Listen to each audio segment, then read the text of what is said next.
young artists, if you enjoy Draw and Paint What You Regret on YouTube and you would like to show your support, you can find Cash App and Venmo information below. This channel is free to watch and learn from. If you like any of my art products, please go to mpbimage.com to purchase. If you purchase, make sure you leave a comment so my product maker know that you've purchased from the YouTube link.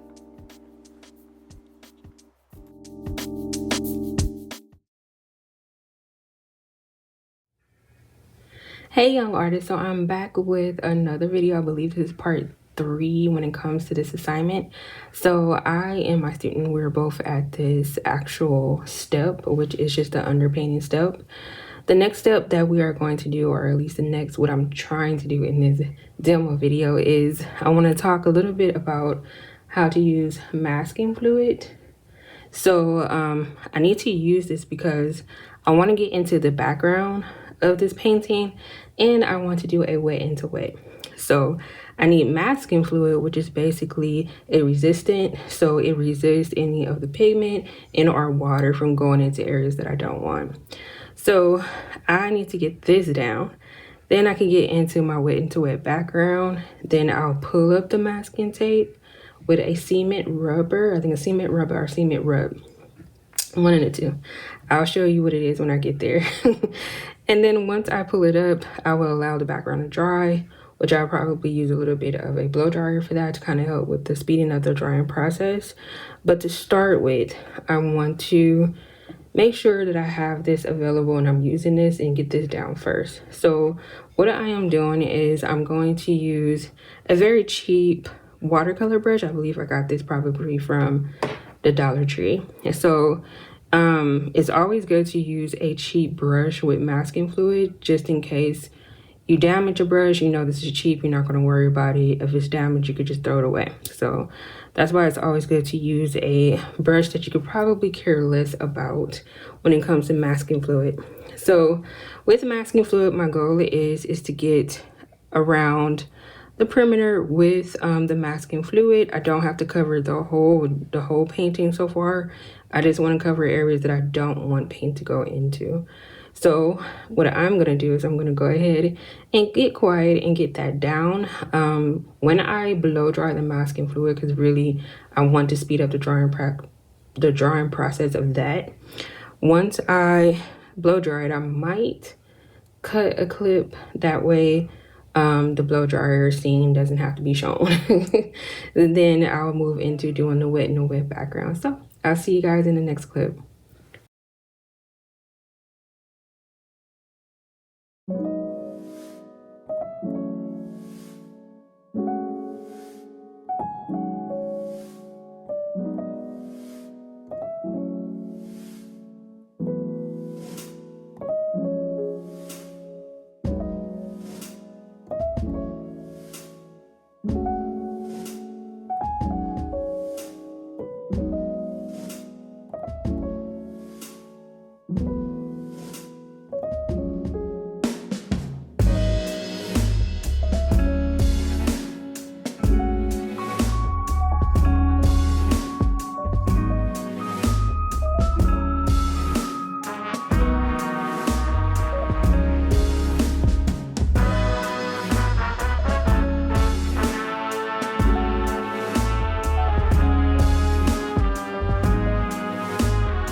All right, young artists, so I am back and I just want to show the process of aftermath of putting on the actual masking fluid.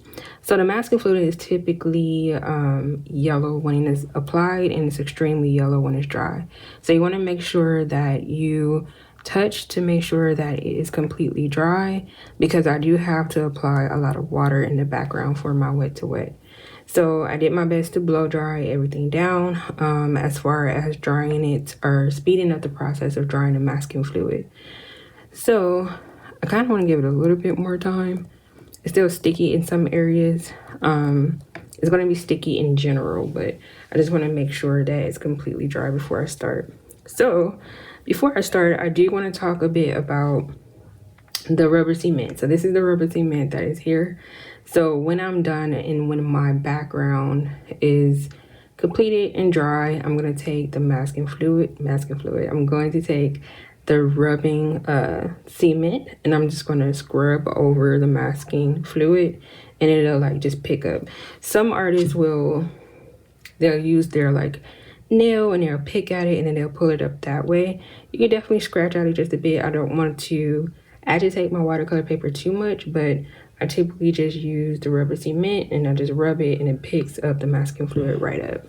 So I think that gives a little bit more time for this to dry. I'm gonna go in and wet my background, and then I did mix up two colors, and I'm not really mixed up. I diluted my ultramarine blue and also my blue, I think it's my red violet, not blue violet.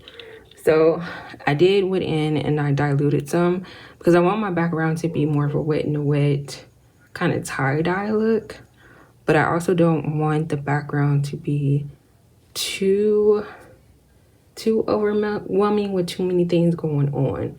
Like, I still want the portrait of him to be very important, but I also want to have a little bit of fun in my background. So enough of me talking. I'm going to go ahead and wet my background with water and then drop some pigment into the background, and then I'll let it dry.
Hey young artists, so I am back and the background is dry.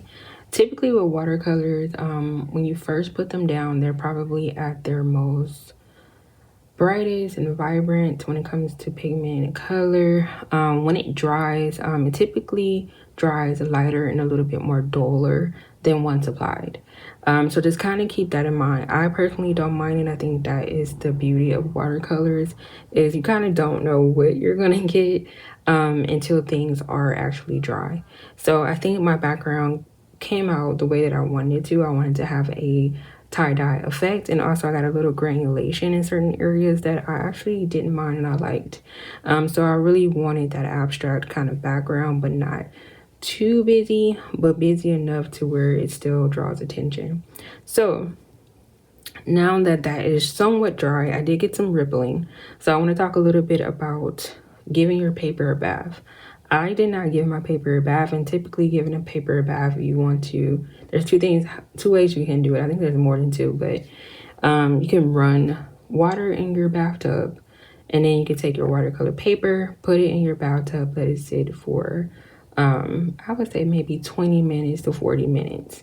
Some artists let their watercolor paper sit longer. And what does that do? So when you give your watercolor paper a bath, what it does is it allows the paper to begin the process of stretching, contracting, rippling effect. So once the watercolor paper goes through those stage, typically you take your watercolor paper out of the bath, lay it flat on a board. You can use a stapler to stretch the watercolor paper onto your board. You can use, I think it's like craft tape. It's that brown tape where it has, you have to wet it on the back and then put it on your paper.